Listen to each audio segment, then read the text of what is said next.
नमस्कार दोस्तों, कैमिन प्लेस में आपका स्वागत है। चलिए क्वेश्चन स्टार्ट करते हैं। Which component of tobacco make it harmful to use. ये क्वेश्चन कह रहा है कि टोबैको में कौन सी चीज़ ऐसी है जो हमारे लिए बहुत खतरनाक है। वो है निकोटीन। एक्चुअली टोबैको जो होता है ना, ये एक लीफ होती है, मतलब प्लांट होता है, उसकी लीफ से ये बनाई जाती है। उसको ड्राई करके, क्रश करके इस सिगरेट के फॉर्म में इसको मार्केट में सेल किया जाता है। और इस लीफ में जो निकोटीन है, ये हमारी बॉडी के लिए बहुत हार्मफुल होता है friends. Who discover the frozen food. Frozen food को क्लेरेंस बर्डसी ने 1920 में डिस्कवर किया था। देख लीजिए किस तरीके से। ये तो फ्रोज़न फूड्स के बारे में तो खैर हम सभी जानते हैं।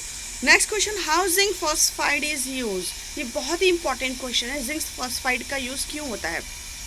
एक्चुअली इसका यूज़ होता है टू किल द रोडेंट्स। अब आप सोच रहे होंगे रोडेंट्स क्या होते हैं। रोडेंट्स एक तरीके के मैमल्स होते हैं। ये चूहे की कैटेगरी, जिसे चूहा हम जिसे बोलते हैं, वो इसी कैटेगरी में आते हैं। ये चूहे की वैरायटीज़ है। देखिए ये सारे चूहे हो गया, गिलहरियाँ हो गए, जितने भी रैट्स हैं, स्क्वेरल्स हैं, माइस है ना, स्क्वेरल भी इसी में आते हैं।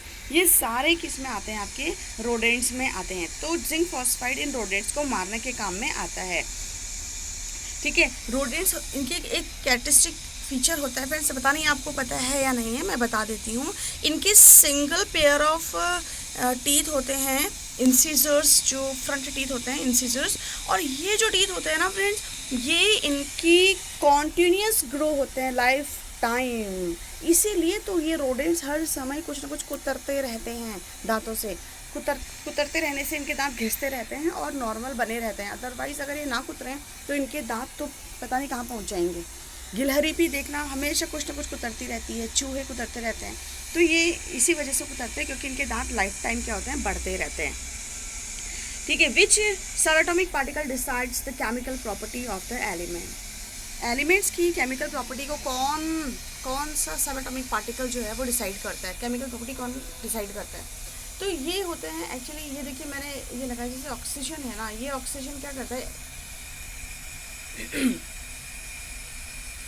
देखिए ऑक्सीजन है, इसके ये मास नंबर होता है, ये एटॉमिक नंबर होता है। ठीक है, ये एटॉमिक नंबर है इसका। तो एटॉमिक नंबर में जो ये 8 है ना, 8, इसका मतलब होता है, एटॉमिक नंबर का मतलब होता है नंबर ऑफ प्रोटॉन्स जो हैं, नंबर ऑफ इलेक्ट्रॉन्स जो हैं वो इक्वल हैं। नंबर ऑफ प्रोटॉन और नंबर ऑफ इलेक्ट्रॉन इक्वल हैं, मतलब प्रोटॉन भी 8 है, इलेक्ट्रॉन भी 8 है, इसलिए न्यूट्रल है।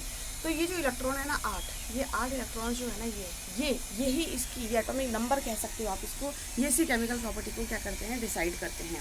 ठीक है, यही डिसाइड करते हैं कि कितने इलेक्ट्रॉन्स हैं और इसकी क्या केमिकल प्रॉपर्टीज़ होंगी। नेक्स्ट आ जाइए आप। Even after the sunset, the air near the surface of the earth continues to receive heat. How? Sunset होने के बाद भी हमारी जो ये ज़मीन होती है ना, वो गर्म रहती है, उससे हीट निकलती है। क्या कारण है? एक्चुअली सन चला तो गया, लेकिन मिट्टी क्या थोड़ी देर तो गर्म रहती है ना। हमने ये प्रॉपर्टी पढ़ी हुई है कि लैंड जो है वो बहुत जल्दी गर्म होती है, मिट्टी बहुत जल्दी गर्म होती है, लेकिन बहुत जल्दी ठंडी भी हो जाती है। और पानी जो होता है बहुत लेट गर्म होता है, बहुत लेट गर्म होता है, मतलब पूरा दिन लगता है, शाम तक पानी ओशंस का, सीज का थोड़ा थोड़ा गर्म होना होता है, और ये फिर देर रात तक गर्म रहता है। पर लैंड जितनी जल्दी गर्म होगा उतनी ठंडा हो जाएगा। पानी जितना देर गर्म तक, जितनी देर बाद गर्म होगा उतनी देर तक ही वो गर्म भी रहेगा। तो यही है कि सनसेट हो चुका है, लेकिन मिट्टी तो अभी गर्म है ही ना, इसलिए टेरेस्ट्रियल रेडिएशंस निकल रही हैं, इसलिए गर्मी लग रही है। By how many ways. इसलिए आपने देखा होगा फ्रेंड्स कि शाम के समय बहुत गर्मी हो जाती है, बहुत ज़्यादा गर्मियों के टाइम पर उमस सी और बहुत परेशानी सी, बहुत सफोकेशन सा होने लग जाता है जब सनसेट हो जाता है। उसके बाद कारण वही टेरेस्ट्रियल हीट हमको परेशान कर रही होती है सनसेट के बाद। How many ways the water leaves from the mammals body. हमारी बॉडी से या कोई भी मैमल है उसकी बॉडी से जो पानी निकल रहा है कितने तरीके से निकल रहा है? यूरिनेशन से निकल रहा है, रेस्पिरेशन से निकल रहा है, पर्सपिरेशन। पर्सपिरेशन मीन्स स्वेटिंग से निकल रहा है। ठीक है, और how insects feel the change around them. कैसे पता लगता है क्या उनके आसपास हो रहा है, ठंडा है, गर्म है, अंधेरा है, रोशनी है, कोई एनिमल तो मतलब उनका जो एनिमी तो नहीं है, क्या फूड है, ये सब कैसे पता लग रहा है उनको? देखिए फिलर्स से, ये होते हैं फिलर्स, ये देखिए ये फिलर्स है। ठीक है, इनसे इनको पता लगता है। Next, the fibre secreted by the silkworm is made up of which nutrient. मतलब सिल्क वॉर्म से जो फाइबर निकलता है ना, जैसे सिल्क की साड़ियाँ कपड़े बनते हैं, वो प्रोटीन होता है, याद रखिएगा। हमारे बालों में भी हमारे बाल भी प्रोटीन के बने हैं, हमारे नेल्स भी प्रोटीन के बने हैं, और ये फाइबर भी प्रोटीन के बने हैं। Ranikhet disease is found in which animal? Ranikhet disease जो होता है वो किस में होता है भाई? हैंड्स में, मुर्गियों में होता है ये।